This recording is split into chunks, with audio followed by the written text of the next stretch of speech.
அருட்பெருஞ்சோதி அருட்பெருஞ்சோதி தனிப்பெரும் கருணை அருட்பெருஞ்சோதி.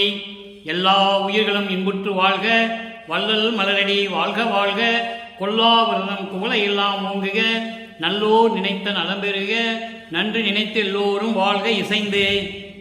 உலக மக்களே, அறிவார்ந்த அன்பர்களே, ஆண்மநேய ஒருமைப்பாடுடைய அன்பர்களே, வல்லப்பமான மக்களிய திருவெட்பாவில் 3ஆம் திருமுறையில் 2வது பதிகமான நாரையும் கிளியும் நாட்டூரும் தூது என்ற பதிகத்தில் இருக்கின்ற பாடலுடைய விளக்கங்களை பார்த்து கொண்டிருக்கிறோம்.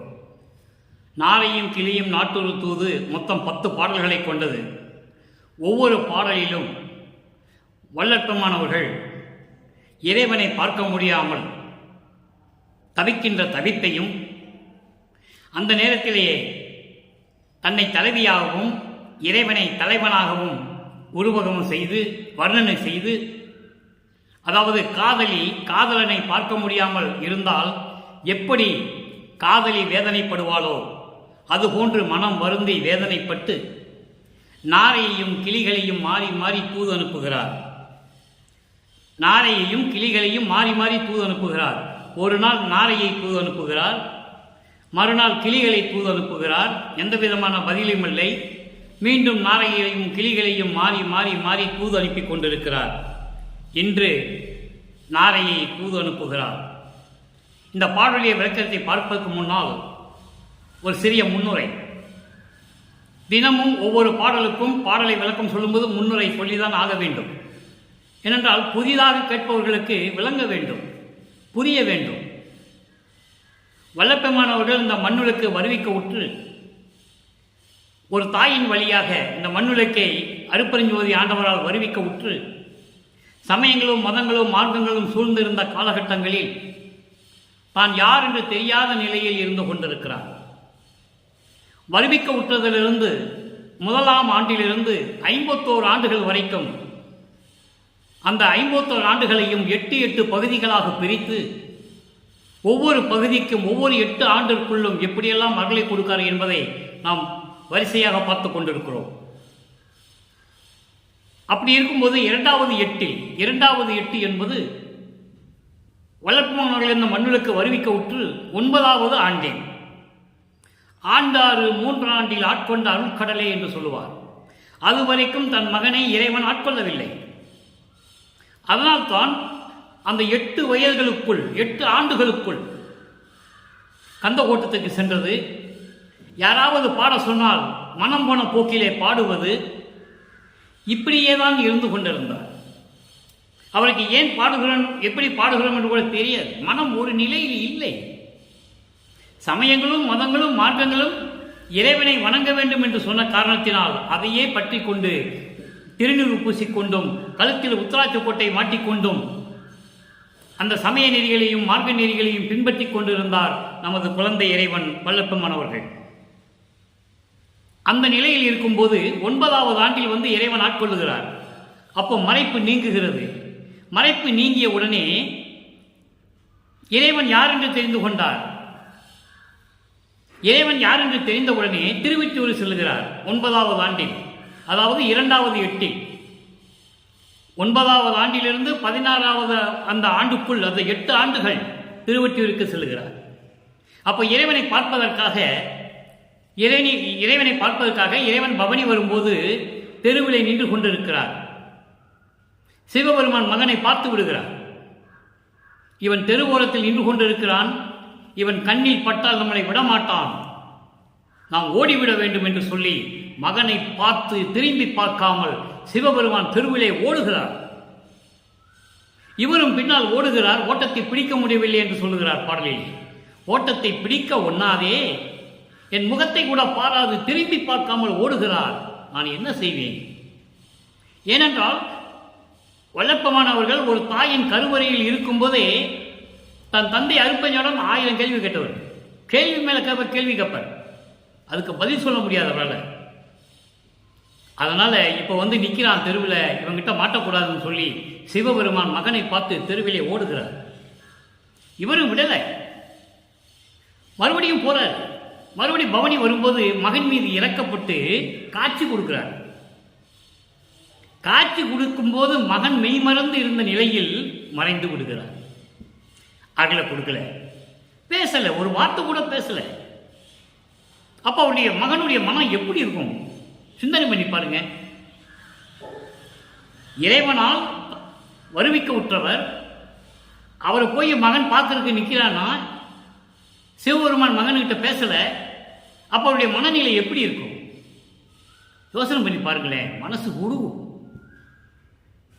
அப்போ அந்த நிலையில் இருக்கும்போது இவர் என்ன செய்யறாருன்னா, நாரையை தூது விடுகிறார். நம்ம போனாதானே ஓடுறாரு, நம்ம போனாதானே காட்சி கொடுத்து மறைஞ்சிடுறாரு.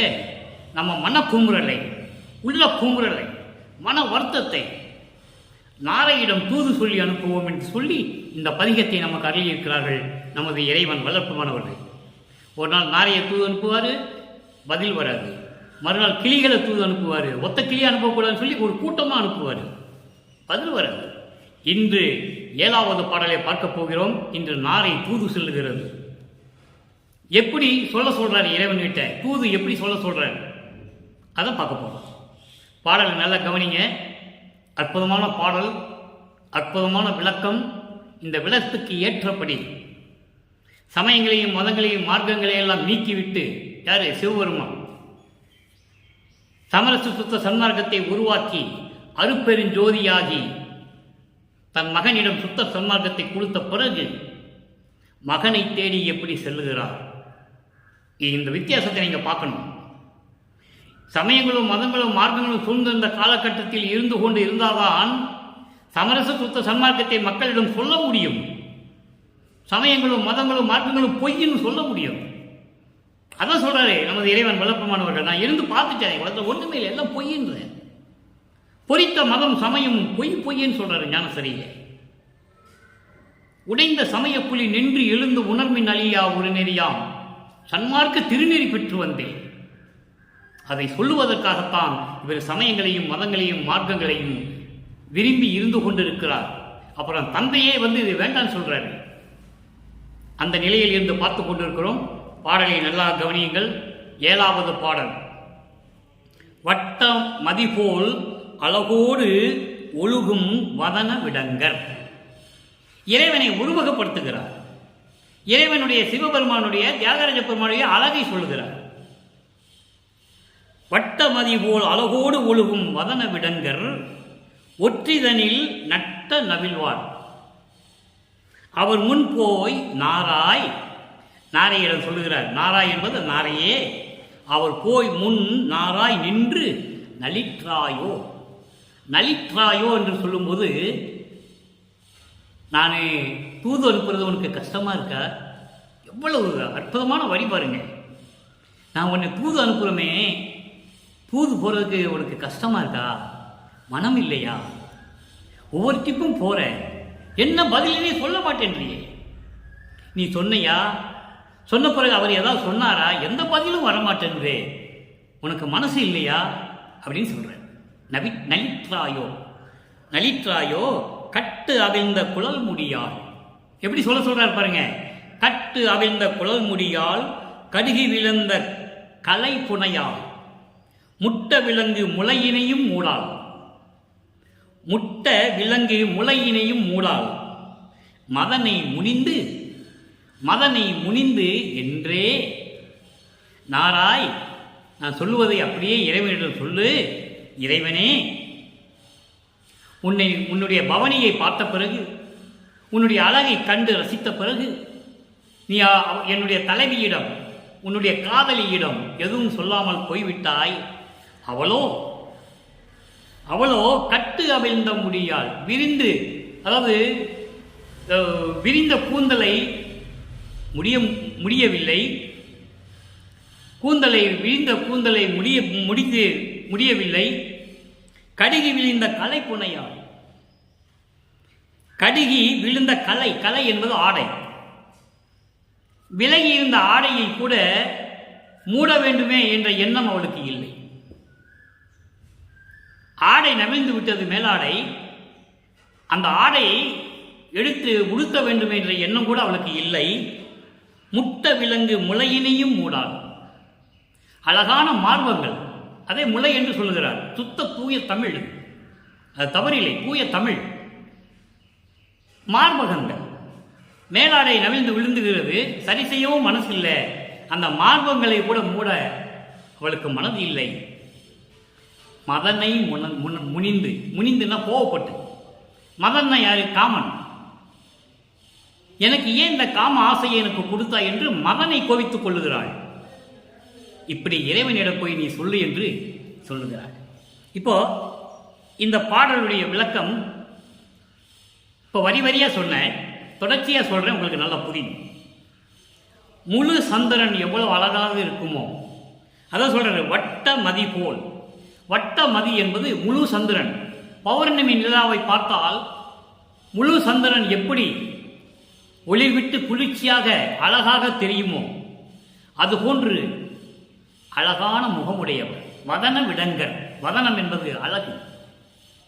அப்படி முழு சந்திரன் போல குளிர்ந்த நிலை, அந்த ஒளியை வீசிக்கொண்டிருக்கின்ற வட்டம் அழகான முகம் கொண்ட இறைவன் திருவொற்றியூரிலே இருக்கிறார். திருவொற்றியில் இருந்து கொண்டு அருள் நடனம் செய்து கொண்டிருக்கிறார். நட்ட நவில்வார், நட்ட நவில்வார் என்பது அருள் நடனம் செய்து கொண்டிருக்கிறார்.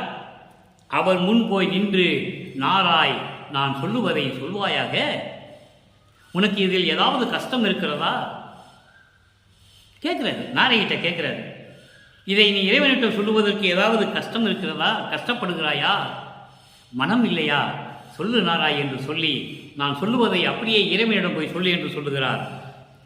உன்னை பார்த்ததிலிருந்து, இறைவா, என்றே அப்படி என்றால் இறைவனே, என்றே என்றால் இறைவன், இறைவனே, உன்னை பார்த்ததிலிருந்து, நீ திருவிழா பவனி வரும்போது உன் அழகை பார்த்ததிலிருந்து, உன் காதலி தலைவி அமைந்து போன முடியை முடிக்கவில்லை, அமைந்து போன ஆடையை விரைந்து எடுத்து சரி செய்யவில்லை, மார்பகத்தையும் துணியால் மூடவில்லை, மன்மதனை கோபித்துக் கொண்டிருக்கிறாள். காமனே, எனக்கு ஏன் இந்த காதலை கொடுத்தாய், எனக்கு ஏன் இந்த காதலை கொடுத்தாய், நீ கொடுத்ததனால் தானே அவள் மீது நான் காதல் கொண்டேன் என்று புலம்புகிறாள். என்று போய் நீ இறைவனிடம் சொல்லுவாயாக என்று சொல்லி இந்த பாடலை நமக்கு அருளியிருக்கிறார்கள். இந்த பாடலின் மூலம் உலக மக்களுக்கு என்ன தெரியப்படுத்துகிறார் நமது இறைவன்? கவனிக்கணும். பாடல் நாரையை தூது அனுப்பும்போது காதலிடம் போய் எப்படி சொல்லணும்னு சொல்றாங்க, இதுதான் பொருள். ஆனால் உலக மக்களுக்கு இதனால் தெரியப்படுத்துவது என்னவென்றால், உலக மக்களே, என்னை இறைவன் 9வது ஆண்டில் ஆட்கொண்டு என் மறைப்பை நீக்கிவிட்டு சென்று விட்டான். நான் இறைவனை பார்ப்பதற்காக திருவொற்றியூர் தெருவிலே நின்று கொண்டிருக்கிறேன். என்னை பார்த்து இறைவன் திரும்பி பார்க்காமல் ஓடுகிறார். நானும் ஓடினேன், ஓட்டம் பிடிக்க முடியவில்லை. காலங்கள் கடந்து போக மறுபடியும் நான் அங்கே சென்றேன். எனக்கு காட்சி கொடுத்தார். இறைவனுடைய அழகில் மயங்குகின்ற போது மறைந்து விட்டார். இந்த நிலையில் நான் என்ன செய்ய முடியும்? என் மனநிலை ஒரு நிலையில் இல்லை. அவைந்த கூந்தலை முடிக்க முடியவில்லை. பெண்ணாக சொன்னதால் சொல்றேன், தன்னை பெண்ணாக உருவப்படுத்தினால் அதை சொல்றாரு. அப்படின்னா என்ன அர்த்தம்? எனக்கு எந்த மனம் ஓடவில்லை, எந்த செயலும் செய்ய முடியவில்லை. நான் மன்மதனை சிறந்து கொண்டேன்.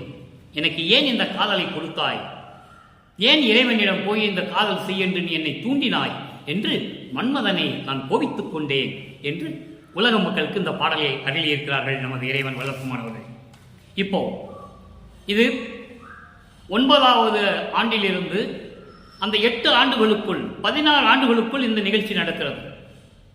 முதல் 8வது நிலையிலே வருவிக்க உற்று 9 ஆண்டுகளுடைய தொடக்கம் வரையும் வல்லபெருமானவர்கள் எந்த நிலையிலும் மனம் ஒரு நிலையில் இல்லை. அப்போ உருவானதுதான் 1ஆம் திருமுறை. முருகனை பற்றி பாடியது. அதன் பிறகு 9வது ஆண்டிலிருந்து 16 ஆண்டுக்குள் நடந்த இந்த 8 ஆண்டுகளுக்குள் நடந்ததுதான் 2வது திருமுறையும் 3வது திருமுறையும். அந்த 3வது திருமுறையில் தான் நம்ம விளக்கம் பார்த்துக்கிட்டு இருக்கோம். அப்போ 4வது 8க்கு வரும்போது 17வது ஆண்டிலிருந்து 24வது ஆண்டுக்குள் நடக்கிறது 4வது 8வது நிலை. 4 32. அங்கே 4ஆம் திருமுறை உருவாகிறது. அப்போ 33ஆம் ஆண்டிலிருந்து அடுத்து 8 ஆண்டுகள் கழித்து 41 ஆண்டுகள் வரையிலும், அப்புறம் 41ஆவது ஆண்டிலிருந்து 49ஆவது ஆண்டு முடிவு வரையிலும் வருவிக்க உற்று. நான் ஏற்கனவே சொல்லியிருக்கிறேன் நண்பர்களே, வல்லற்பமானை பற்றி சொல்லும்போது இறைவனுடைய வயது சொல்லக்கூடாது. அவர் இறைவன், வல்லற்பமானுக்கு வயதே இல்லை. ஒவ்வொரு யுகத்திலையும் இருந்தவர். நல்லா புரிஞ்சுக்கணும். நீங்க மக்களிடம் யாரும் சொல்லவில்லை. சாதாரண மனிதனாகவே சித்தரித்தார்கள்.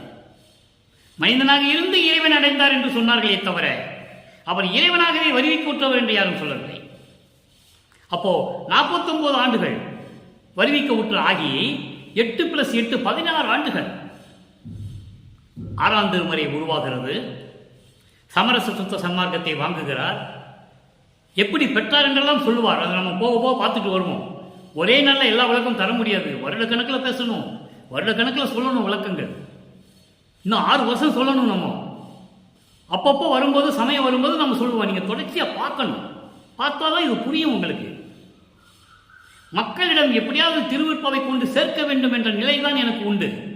வியாபாரத்துக்காகவோ பணத்துக்காகவோ நம்ம செய்ததில்லை. அப்போ அந்த நிலையில் இருந்து கொண்டு 6ஆம் திருமுறை வரும்போது இறைவனிடம் எப்படி விண்ணப்ப வைக்கிறார். 1ஆம் திருமுறையிலிருந்து 4ஆம் திருமுறை வரைக்கும் மறைப்பு இருந்த நிலையில், சமயங்களும் மதங்களும் மார்க்கங்களும் இருந்த நிலையில் இறைவனை பார்க்க முடியவில்லை, பேச முடியவில்லை, அருளை பெற முடியவில்லை. எல்லாவற்றையும் நீக்கிய பிறகு, சமரச சுத்த சன்மார்க்கத்தை தன் தந்தையிடமிருந்து பெற்ற பிறகு இறைவனிடம் எப்படி விண்ணப்பம் வைக்கிறார். 6ஆம் திருமுறை 20வது பதிகம் பிள்ளை பெரு விண்ணப்பம். பேரே பிள்ளை பெரு விண்ணப்பம். செல்வ பிள்ளை, இறைவனுடைய செல்வ பிள்ளை. அருப்பெருஞ்சாண்டவர் தன் மகனுக்கு இட்ட பெயர் செல்வப்பிள்ளை. ராமையா பிள்ளையும் சின்னையாமர்களும் உலகியலிலே அவருக்கு இட்ட பெயர் ராமலிங்க பிள்ளை. உலக மக்கள் அவரை போற்றக்கூடியது திரு அருட்பிரகாச வள்ளலார். ஆனால் முதல் அவருக்கு பேர் வச்சது யாரு? அருட்பெருஞ்சோதி ஆண்டவர். திருமுறை 6ஆம் திருமுறையிலே நாம் கண்ட பிரபஞ்சத்தின் உண்மை அது. இப்போ இதில் 17வது பாடல், அங்கே 7வது பாடல், இங்கே 17வது பாடல். ஏன்னா 133 பாடல் இருக்கு பெரு விண்ணப்பத்தில். அது ஒவ்வொரு பகுதியாக கொண்டு வருவார். 3ஆம் திருமுறையில் இருக்கிற அத்தனை பதிகங்கள் சொல்லும்போது இந்த பிள்ளை பெரு விண்ணப்பம் முடிஞ்சிடும். அதுக்கு தொடர்பு இருக்கு. என்றும் நாடுவோருக்கு, அங்கே இறைவனை பார்க்க முடியல. இங்க சொல்றார் பாருங்க, என்றும் நாடுவோருக்கு இன்பமே புரியும் எந்தையே, என்றனை சூழ்ந்தே நன்று நாடிய நல்லோர் உயிர் பிரிவை நாயினேன் கண்டு கேட்டு உற்று அன்று நான் அடைந்த நடுக்கமும் துயரமும் அளவில்லை அளவில்லை நீ அறிவாய். இன்று அவர் பிரிவை நினைத்திடும் தோறும் எய்திடும் துயரமும் நீ அறிவாய். இது பாடல். இப்ப பாருங்க, விளக்கம் பாருங்க. என்றும் நாடுவோருக்கு, எப்பொழுதும் உன்னை வணங்குகிறவர்களுக்கு, எந்த நேரமும் சதா சிவமும் உன்னை நினைத்துக் கொண்டிருக்கின்றவர்களுக்கு, வேண்டுகின்றவர்களுக்கு, வணங்குகின்றவர்களுக்கு இன்பமே புரியும் என் தந்தையே. எந்தையே என்று சொல்கிறார். என் தந்தையே, என்றனை சூழ்ந்தே, என்னை சூழ்ந்து கொண்டு நல்லவைகளையே விரும்பிய நல்லோர்கள், என்னை சூழ்ந்து கொண்டு இருக்கின்ற நன்மைகளையே விரும்பிக் கொண்டிருக்கின்ற நல்லவர்களுடைய உயிர் பிரிவை, அவர் இறந்து போனதை இந்த நாயினேன் கண்டும் கேட்டும் அன்று நான் அடைந்த நடுக்கமும் துயரமும் அளவில்லை அளவில்லை இதை நீ அறிவாய். இன்று அவர் பிரிவை நினைத்த போது கூட, இன்னைக்கு கூட அந்த நல்லவர்கள், என்னை சூழ்ந்திருந்த நல்லவர்கள், நன்மைகளையே விரும்பி செய்து கொண்டிருந்தவர்கள், அவர்களுடைய உயிர் பிரிந்து சென்றதை இன்று இப்பொழுது கூட நான் நினைக்கும் தோறும் எய்திடும் துயரமும் நான் அடையும், எய்திடும்னா நான் அடையும் துயரமும் நீ அறிவாய். அடுத்து ஒரு விளக்கம். 24வது பதிகம் வாதனை கழிவு. இந்த வாதனை கழிவில் நீங்க நல்ல அற்புதமான ஒரு பாடல். அங்கே ஆண்டாறு 3 ஆண்டில் ஆட்கொண்ட அருள் கடலே என்று சொல்லுவார். எப்போ? 2வது 8 இருக்கும்போது வருவிக்க உற்று 9வது ஆண்டும் தொடக்கத்தில் சொல்லி 16 ஆண்டுகளுக்குள் அந்த 8 வருஷம் இருக்கு பார்த்தீங்களா, 8 ஆண்டுகள், அதில் சொல்லுவார் ஆண்டாறு 3 ஆண்டில் ஆட்கொண்ட அருள் கடலே. அதை இங்கே 41வது ஆண்டில் வருவிக்க உற்று 41வது ஆண்டில் சுத்த சன்மார்க்கத்தை பெற்ற பிறகு அங்க சொன்னதை இங்க சொல்றார். அதுக்குதான் சொல்றேன், ஒவ்வொரு பாடலுக்கும் ஒரு தொடர்பு உண்டு. இது இறைவனின் தயவும் கருணையும் இருந்தால்தான் இந்த விளக்கத்தை சொல்ல முடியும் என்பதை நான் இங்கே பதிவு செய்ய கடமைப்பட்டிருக்கிறேன். யாரையும் சொல்ல முடியாது. 9வது ஆட்கொண்டதை அங்க சொல்லுவாரு, அதை 41வது ஆண்டில் சொல்றாரு. இங்க 5வது எட்டில் இருக்கிறார் அவர். அப்போ ஐயத்த 40 வருவிக்க உற்று 41வது ஆண்டில 9வது ஆண்டில் ஆட்கொண்டது இங்க சொல்லுவாரு. அப்போ ஒவ்வொரு பாட்டுக்கு தொடர்பு இருக்கிறது உண்மையாயிடுச்சா? நான் ஒவ்வொரு பதியத்திலையும் நான் சொல்லிட்டு இருக்கேன். 1ஆம் திருமுறையிலிருந்து 4ஆம் திருமுறை இருக்கிற பாடல்களுடைய விளக்கம் 6ஆம் திருமுறையில் இருக்க தொடர்பு இருக்கு. ஏன்னா அங்க சமயங்களையும் மதங்களையும் மார்க்கங்களையும் சார்ந்ததும் போது சொல்ல முடியல. சமரச சுத்த சன்மார்க்கத்தை பெற்ற பிறகு எல்லாம் கிடைக்குது அவருக்கு. அதனால தொடர்பு ஊற்றி சொல்லிட்டு இருக்கோம். நல்லா கவனிங்க. வாதனை கழிவு என்பது மாயைகளையும் துன்பங்களையும் ஆசைகளையும் நீக்க வேண்டி இறைவனிடம் வேண்டுதல், முறையீடு செய்தல். எப்படி செய்தார் பாருங்க. வேண்டார் உளரோ நின் அருளை, வேண்டார் உளரோ நின் அருளை மேலோர் அன்றி கீழோரும் ஈண்டு ஆர்வதற்கு வேண்டினரால் இன்று புதிதோ யான் வேண்டல் தூண்டா விளக்கே திருப்பொதுவில் ஜோதிமணியே ஆரோடு 3 ஆண்டாவதிலே. சொல்லிட்டாரா? இது சொல்லும்போது இவருக்கு வருவிக்க விட்டு 41 வருஷம் ஆகுது. அவருக்கு வயது இல்லை. 41 வயதிலும் சொல்லக்கூடாது. இறைவனுக்கு ஏது வயது? அவர் ஒவ்வொரு யுகத்திலையும் இருந்தவர். அதுக்கு பதிலாக அவரே சொல்றார் பாருங்க, எனக்கு 9வது வயதில் நீ ஆட்கொண்டாயின்னு சொல்லலாம்ல. சொல்லலை, சொல்ல முடியாது, சொல்ல மாட்டாரு. அவருக்கு வயது இல்லை. எப்படி சொல்றார் பாருங்க. ஆரோடு 3 ஆண்டவதிலே. ஆரோடு 3, 6 + 3 9 வயதிலே முன்னே என்னை ஆண்டாய். 9 வயசுல, அதாவது 9வது ஆண்டில் வருவிக்க உற்று 9வது ஆண்டில் சொல்றத வருவிக்க உற்று 41வது ஆண்டில் இங்க சொல்றாரு. அப்ப இந்த பாட்டுக்கு அந்த பாட்டு தொடர்பு உண்டா? உண்டு இல்லை. ஆரோடு 3வது ஆண்டவதிலே முன்ன என்னை ஆண்டாய். அப்பவே நீ என்னை ஆண்டு கொண்டாய். என்ன கொடுத்த? ஒன்னும் கொடுக்கலையே. ஆண்டு கொண்டு மரத்தை நீக்கிவிட்டு சென்று விட்டாய். உன்னை தேடி நான் தெரு தெருவாக அலைந்தேன். என்னை பார்த்து ஓடுன, காட்சி கொடுத்து மறைஞ்சிட்ட, நாரையையும் கிளிகளையும் மாறி மாறி தூது விட்ட, பதிலே இல்லை. அந்த நிலையை இங்கே சொல்லுகிறார். ஆரோடு 3 ஆண்டாவதிலே முன்னே ஏற்கனவே என்னை ஆண்டாய். கருணை அளித்து அருளே. இப்ப நீ எனக்கு கருணை அளித்து அருளேன்னு சொல்றாரு. இந்த பாடுடைய விளக்கம் பாருங்க, அற்புதமாக இருக்கும். நல்ல ஒரே சிந்தனையில கேட்கணும் நீங்க. அப்பதான் வல்லற்பமானுடைய இறை தன்மை, அவர் எப்படியெல்லாம் இருந்தார் என்பது உங்களுக்கு புரியணும். வேண்டார் உளரோ நின் அருளை. இந்த பிரபஞ்சத்தில் உன்னுடைய அருளை வேண்டாம் என்று சொல்லுவோரில் இருக்கிறார்களா? இல்லை. உன்னுடைய அருளை வேண்டும் என்று சொல்லிதானே இயங்குகிறார்கள். உன் அருளை வேண்டாம் என்று சொல்லி யாரும் இந்த பிரபஞ்சத்தில் இல்லை. மேலோர் அன்றி. தேவர்கள் மட்டுமல்ல. மேலோர்னா யாரு? விண்ணுலகர். தேவர்கள் மட்டுமல்ல, விண்ணுலகத்தில் இருக்கின்ற பதத்தலைவர்கள், மண்டலாதிபதிகள், சக்திகள், சப்தர்கள், முத்தர்கள் எல்லாருமே சரி. அவர்கள் மட்டுமல்ல, கீழோரும் இந்த மண்ணுலகத்தில் இருக்கின்றவர்களும் ஈண்டு ஆறுவதற்கு வேண்டினாரால், ஈண்டு நான் இப்பொழுது வேண்டும் என்று சொல்லுவதற்கு உன்னை வேண்டினார்கள். உன்னுடைய அருளை பெறுவதற்காக விண்ணுலகத்தில் இருந்தவர்களும் சரி, மண்ணுலகத்தில் இருந்தவர்களும் சரி, இப்பொழுது உன் அருளை பெற வேண்டும் என்று வேண்டுகிறார்கள். அப்படி இருக்கும்போது இன்று புதிதோ யான் வேண்டல். நான் மட்டும் இப்போ சொல்றது புதுசா இருக்க உனக்கு? ஏற்கனவே விண்ணுலகத்திலேயும் மண்ணுலகத்தில் இருக்கிறவங்க அவர்களை வேண்டும் சொல்லி வேண்டிக்கிட்டு இருக்கான், உன்னை வணங்கிக்கிட்டு இருக்கான். நான் மட்டும் வேண்டது உனக்கு புதுசா இருக்கா? அப்ப நீ என்ன எந்த கணக்கில் வச்சிருக்கேன்னு கேட்கிறாரு. என்ன எந்த கணக்கில் வச்சிருக்க? மகனா வச்சிருக்கியா, அடியனா வச்சிருக்கியா, வேலைக்காரனா வச்சிருக்கியா, என்னவா வச்சிருக்கேன்னு கேட்கிறார். கேள்வி மேல கேள்வி கேட்பாரு இறைவனை. இன்று புதிதோ யான் வேண்டல். நான் மட்டும் வேண்டது உனக்கு புதுசாக இருக்க இப்போ. தூண்டா விளக்கே, தூண்டா விளக்கே என்றால் ஒளி குறையாத விளக்கே, சுயமாக தோன்றிய அருப்பெருஞ்சோதியே. அதான் தூண்டா விளக்கு. விளக்கு ஒரு எண்ணெய் ஊற்றி ஒரு திரியை போட்டு விளக்கு ஏற்றினோம்னா திரி கரைய கரைய, எண்ணெய் குறைய குறைய, திரி கரைய கரைய ஒளி குறையும். அப்போ என்ன பண்ணணும்? விளக்கு தூண்டி விடுவாங்க. திரியை மேலே எடுத்து விட்டு எண்ணெயை ஊற்றி தூண்டி விடுவாங்க. ஆனால் இந்த விளக்கு எப்படி? தூண்டா விளக்கு, சுயமாக தோன்றிய விளக்கு. அருப்பெருஞ்சோதியே, திருப்பொதுவில் ஜோதிமணியே, சத்திய ஞான சபையிலே விளங்கிக் கொண்டிருக்கின்ற மணி போன்ற ஜோதி விட்டுக் கொண்டு ஒளி விட்டுக் கொண்டிருக்கின்ற இறைவனே, ஆரோடு 3 ஆண்டாவதிலே, ஆரோடு 3 ஆண்டாவதிலே முன்னே என்னை ஆண்டாய். இந்த மண்ணுலக்கு முன்னாலே ஒரு தாயின் வழியாக நான் வருவி கூட்ட பிறகு நான் பட்ட துன்பங்கள் கொஞ்ச நஞ்சமல்ல, துயரங்கள் அளவே இல்லை. அப்படி இருக்கும்போது என்னை வந்து நீ ஆண்டு கொண்டாய், மறைத்தை நீக்கினாய். என்ன கொடுத்த? ஒன்றும் கொடுக்கலையே.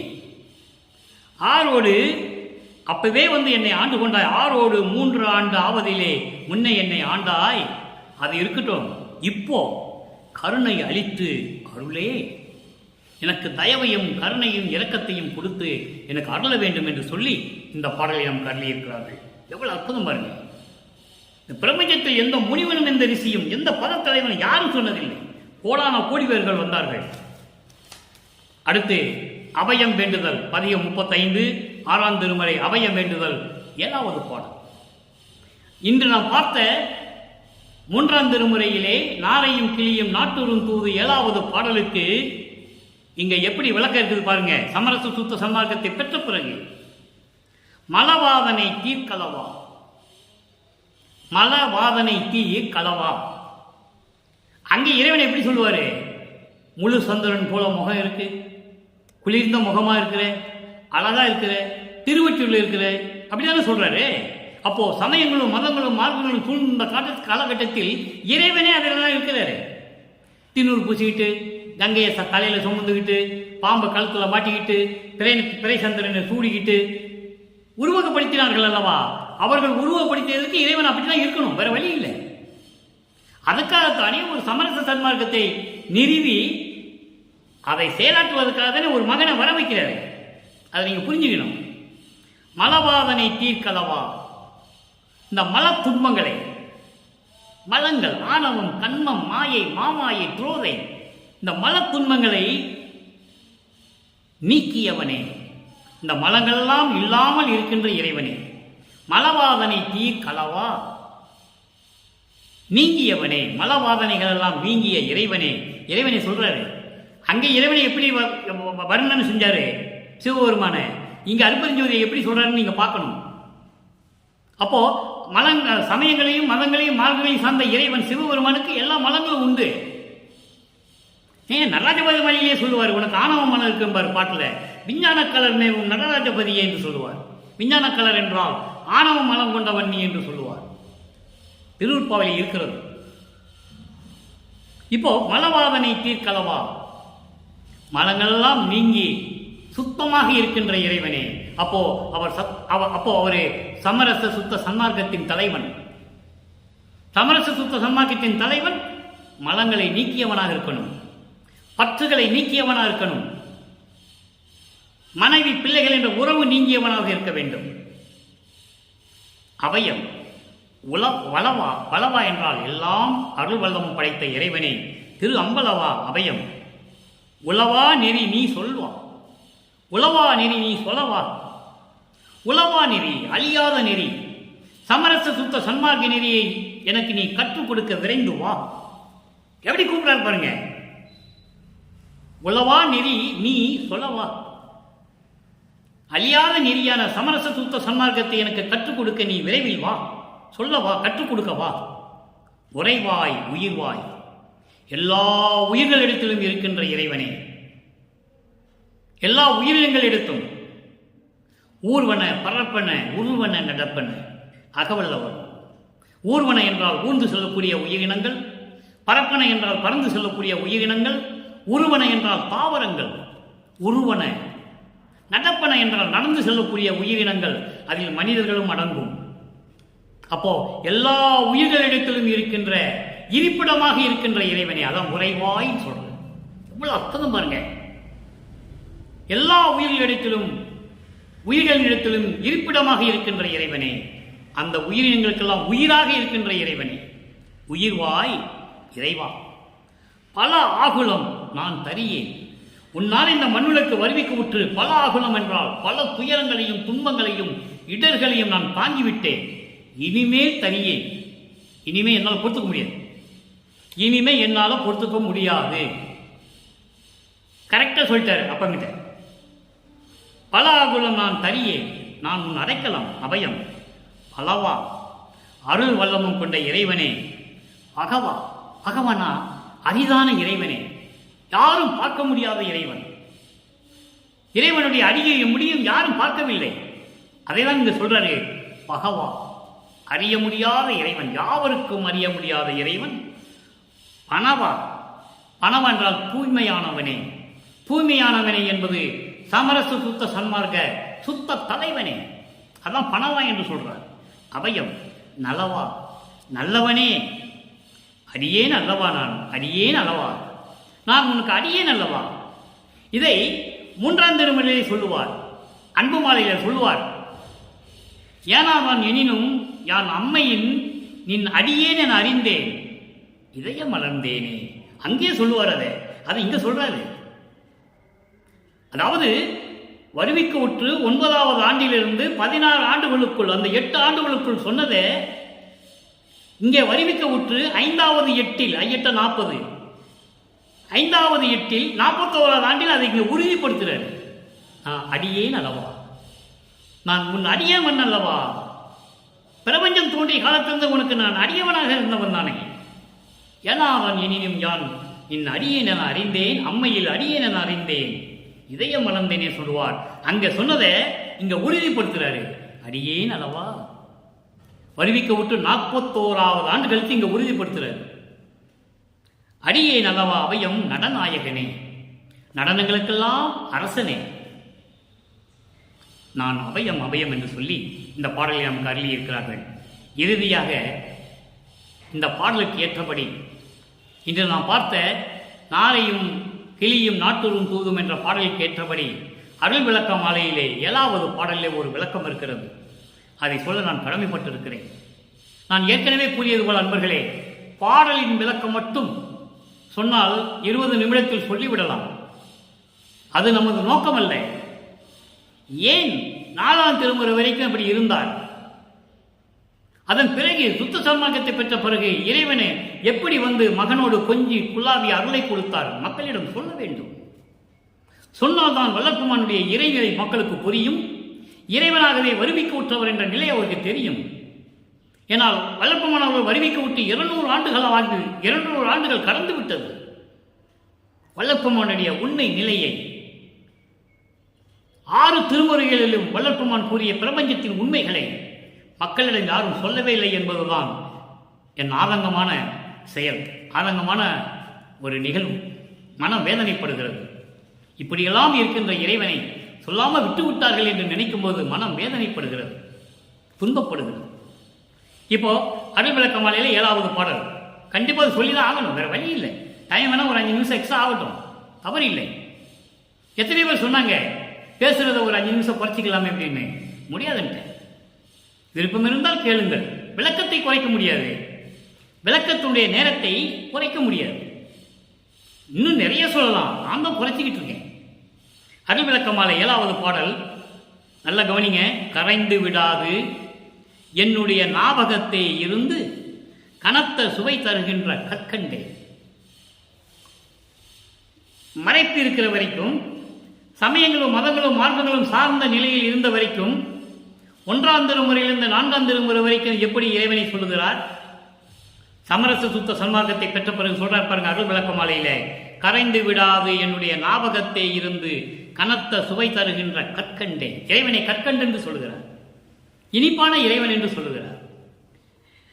அக்கனிவாய் கனிவாய் விரைந்து வந்து என் துன்பமெல்லாம் தவிர்த்த அருள் அமுதே சொல்றாருங்க. அங்கே மகனை பார்த்து சிவபெருமான் ஓடுறதும் மகனை பார்த்து காய்ச்சி கொடுத்துட்டு ஓடுறதும், நாரையையும் கிளிகளையும் தூது விட்டா பதில் சொல்லாமல் இருக்கிறதையும் எல்லாம் பார்த்துட்டு தான் நம்ம பார்க்குறோம். தொடர்பு. அப்போ மெய் அருளே, மெய்யாகி விளங்குகின்ற விளக்கே, திரைந்த உடல் விரைந்து உடனே பொன் உடம்பே ஆகி திகழ்ந்து அழியாது ஓங்க அருள் சித்தே. அருள் சித்தே, மெய் சத்தே. நல்லா கவனிக்கணும். பொருள் அற்புதம், விளக்கம் அற்புதமா இருக்கும். வரைந்து என்னை மனம் புரிந்து பொது நடஞ்சை அரசே, மகிழ்வோடு நான் புனைந்திடும் சொன்மாலை அணிந்து அருளே. சொன்மாலை என்பது சொல் மாலை. இல்லு இன்னும் நாம் அறிவி இருக்கிறது, அவ்வளவுதான். சொன் என்பது சொல் மாலை. அழித்து அருளே, அணிந்து அருளே. இந்த பாடல் விளக்கம் பாருங்க. கரைந்து விடாது, கரைந்து விடாது. என் உள்ளத்தில் உன்னை பற்றிய சிந்தனையை மறக்காமல் இருக்க செய்ய வேண்டும். மறக்க விடக்கூடாது. எந்நேரமும் உன் சிந்தனையிலேயே நான் இருக்கணும். அதான் கரைந்து விடாது என்று சொல்லுகிறார். என் உள்ளத்தில் உன்னை பற்றிய சிந்தனை என்றுமே நிலைத்து நிற்க வேண்டும். மறந்துடக்கூடாது, கரைந்து போயிடக்கூடாது. என்னுடைய ஞாபகத்தே இருந்து, என் நாவில் இருந்து, என் உள்ளத்தில் இருந்து கனத்த சுவை தருகின்ற கற்கண்டே. கனத்த சுவை என்பது மிகுந்த சுவை என்று சொல்லலாம். அது உலகியல் விளக்கம். அது உலகியல் விளக்கம். அது நம்ம குறை சொல்ல முடியாது. கனத்த சுவை தருகின்ற, அதாவது மிகுந்த சுவை தருகின்ற கற்கண்டே. கற்கண்டே போல என் நாக்கிலே இருந்து கொண்டு மிகுந்த சுவை இனித்துக் கொண்டிருக்கின்ற இறைவனே என்று சொல்லலாம். ஆனால் இங்கே அருளை தருகின்ற, ஆற்றலை தருகின்ற, அருள் ஆற்றலை தருகின்ற கற்கண்டே இறைவனே. அதான் கனத்த சுவை என்று சொல்லுகிறார். எனக்கு என் உள்ளத்தில் உன்னுடைய சிந்தனையை மறக்காமல் இருக்க செய்ய வேண்டும். என்னுடைய நாவில் இருந்து எந்நேரமும் உன்னை போற்றிக் கொண்டிருக்க வேண்டும், வணங்கிக் கொண்டிருக்க வேண்டும், உன் புகழை சொல்லிக் கொண்டிருக்க வேண்டும். அப்படி என் உள்ளத்திலே இருந்து கொண்டு அருளாற்றலை தந்து கொண்டிருக்கின்ற இறைவனே, கனிவாய். கனிவாய் என்றால் இரக்கத்தோடு விரைந்து வந்து என் மீது தயவையும் கருணையும் காட்டி விரைந்து வந்து என் துன்பமெல்லாம் தவிர்த்த அருள் அமுதே. மெய் அருளே, உண்மையான அருளுடைய இறைவனே, மெய்யாகி விளங்குகின்ற விளக்கே, இயற்கை உண்மை விளக்கமாக விளங்குகின்ற விளக்கே. விளக்கு என்றால் அருப்பெருஞ்சோதி. இயற்கை உண்மையின் விளக்கமாக இருக்கின்ற அருப்பெருஞ்சோதி ஆண்டவரே, திரைந்த உடல் விரைந்து உடனே பொன் உடம்பே ஆகி தளர்ந்து போகக்கூடிய, சுருங்கக்கூடிய, அழிந்து போகக்கூடிய இந்த உடலை உடனே பொன் உடம்பாக்கி, பொன் உடம்பு என்பது சுத்த தேகமாக்கி, பொன் உடம்பு என்பது சுத்த தேகம், மந்திர வடிவம் என்பது பிரமண தேகம், அருள் வடிவம் என்பது ஞான தேகம். இங்கே சுத்த உடம்பாக்கி திகழ்ந்து அழியாது ஓங்க. என்னைக்குமே அழியக்கூடாது, மரணமில்லா பெருவாழ்வு. சுத்த தேகம், பிரமண தேகம், ஞான தேகம் இதெல்லாம் எனக்கு கொடுத்து மரணமில்லா பெருவாழ்வையும் கொடுக்கின்ற அருள் சித்தே. அருள் சித்தே என்றால் இயற்கை உண்மை விளக்கமே. இயற்கை உண்மையே. மெய் சத்தே என்பது இயற்கை உண்மை, அருள் சித்தே என்பது இயற்கை உண்மையின் விளக்கம். வரைந்து என்னை மனம் புரிந்து, இதில் உலகியல் விளக்கம் என்னவென்றால், என்னை பெண் பார்த்து நிச்சயித்து என்னை மணந்து கொண்ட அன்று பொருள். இந்த வரிக்கு வரைந்து என்னை மனம் புரிந்து, வரைந்து என்னை மனம் புரிந்து என்பது தன்னை தலைவியாகவும் இறைவனை தலைவனாகவும் வர்ணனை செய்து சொல்லுகிறார். என்னை நிச்சயித்து மனம் புரிந்து. அப்போ ஒரு பொண்ணை நிச்சயம் பண்ணி தானே திருமணம் செய்து கொள்ளணும். ஒரு ஆண் ஒரு பெண்ணை திருமணம் செய்து கொள்ள வேண்டுமானால் பெண்ணை பார்த்து நிச்சயம் பண்ணி மனம் செய்து கொள்ள வேண்டும், திருமணம் செய்து கொள்ள வேண்டும். இது உலகியல் விளக்கம்.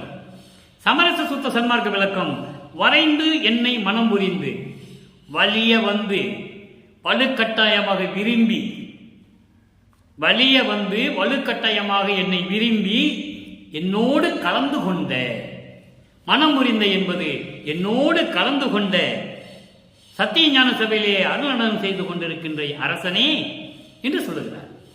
அதான் சொல்றாரு, வரைந்து என்னை மனம் புரிந்து வலுக்கட்டாயமாக என்னை விரும்பி என் மீது அன்பு கொண்டு என்னோடு இரண்டர கலந்து கொண்டு சத்திய ஞான சபையிலே அருளடனம் செய்து கொண்டிருக்கின்ற அரசனே, அற்புதமாக சொல்ற, மகிழ்வோடு நான் புனைந்திடும் என் உள்ள மகிழ்வோடு நான் பாடக்கூடிய இந்த பாமாலைகள் எல்லாம் ஏற்றுக்கொண்டு எனக்கு அருள வேண்டும் என்று சொல்லுகிறார். நான் மகிழ்வோடு என் உள்ளத்தில் இருக்கின்ற விண்ணப்பங்களை எல்லாம், முறையீடுகளை எல்லாம், நான் சொல்லுவதை எல்லாம் நீ காதில் ஏற்றுக்கொண்டு, உள்ளத்திலே ஏற்றுக்கொண்டு எனக்கு அருள் செய்ய வேண்டும் என்று சொல்லி இந்த பாடலை நமக்கு அருளியிருக்கிறார்கள் நமது இறைவன் வல்லப்பமானவர்கள். எனவே அன்பர்களே, இன்று நாம் பார்த்த 3வது பதிகத்தில் இருந்த பாடலுக்கு சமரச சுத்த சன்மார்க்கத்தை பெற்ற பிறகு முடிவான விளக்கங்கள் உங்களுக்கு புரிந்திருக்கும் என்று நான் கருதி விடைபெறலாம் என்று இருக்கிறேன். எனவே அன்பர்களே, அப்படிப்பட்ட இறைவனை, சமரச சுத்த சன்மார்க்க தலைவனை, இந்த உலக மக்களுக்காக தனி மார்க்கத்தை உருவாக்கி கொடுத்த இறைவனை சைவ நெறியில் இருந்து கொண்டு நீங்கள்லாம் வணங்கி இறைவனுடைய அருளையும் செல்வங்களையெல்லாம் பெற்றுக்கொண்டு நோயற்ற வாழ்வில் இந்த வையகத்திலே வாழ்வாங்க வாழ வேண்டும் என்று இறைவனுடைய தயவோடையும் கருணையுடைய வாழ்த்தை விடைபெறுகிறேன். இந்த வள்ளலார் ஊழியன். மீண்டும் நாளை சந்திப்போம். நன்றி, வணக்கம். அருட்பெருஞ்சோதி அருட்பெருஞ்சோதி, தனிப்பெரும் கருணை அருட்பெருஞ்சோதி.